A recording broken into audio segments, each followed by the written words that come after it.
नमस्कार। उपचुनाव को लेकर बड़ी खबर सामने आ रही है और कभी भी उपचुनाव की तारीखों का ऐलान हो सकता है। किन किन राज्यों में यहां पर उपचुनाव होने जा रहा है और उपचुनाव की सभी सीटों पर आखिर किसका पलड़ा भारी नजर आ रहा है। उपचुनाव के अलावा राज्यसभा चुनाव भी यहां पर होने हैं और राज्यसभा चुनाव यहां पर 5 राज्यों में विधानसभा चुनाव भी होने हैं। तो उपचुनाव काफी महत्वपूर्ण इसलिए है क्योंकि कई राज्यों में विधानसभा चुनाव भी है और ऐसे में उपचुनाव को लेकर जो ओपिनियन पोल के आंकड़े हैं वो चौंकाने वाले सामने आ रहे हैं। अगर बात की जाए तो बागलकोट की एक सीट यहां पर बात की जाए तो सीधे तौर पर इंडिया गठबंधन के खाते में जाती नजर आ रही है। बागलकोट यहां पर बात की जाए तो कर्नाटक की सीट खाली हुई है और यहां अगर बात की जाए दोनों सीटें कांग्रेस की खाली हुई हैं और दोनों यहां पर जो है विधायकों के निधन के चलते सीटें कर्नाटक की खाली हुई हैं और दोनों सीटों में से यहां पर जो है कांग्रेस यहां पर एक बार फिर से जीत हासिल कर सकती है बागलकोट को लेकर। जबकि दावनगेरे दक्षिण की एक सीट पर एनडीए यानी भारतीय जनता पार्टी को फायदा मिल सकता है। यानी कर्नाटक की 2 सीटों में से एक सीट है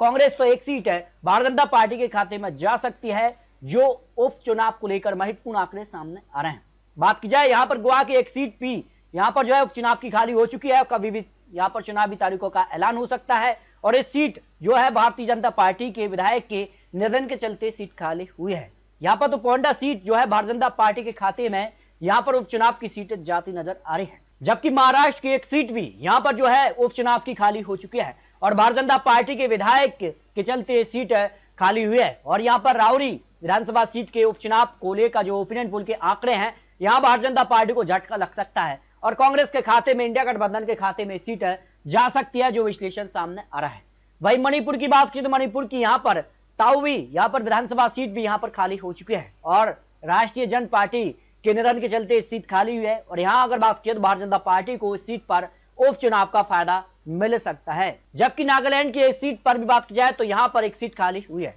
कोरीडांग की एक सीट की अगर बात की जाए तो एनडीए के खाते में सीट जा रही है और भारतीय जनता पार्टी विधायक के निधन के चलते ही सीट खाली हुई है, तो भारतीय जनता पार्टी को यहां पर नागालैंड के उपचुनाव में फायदा मिल सकता है। भाई उत्तर प्रदेश की बात की जाए तो उत्तर प्रदेश की 2 सीटें खाली हो रही है, एक भारतीय जनता पार्टी और एक समाजवादी पार्टी की सीट खाली हुई है। दोनों सीटों को लेकर बात की जाए तो फरीदपुर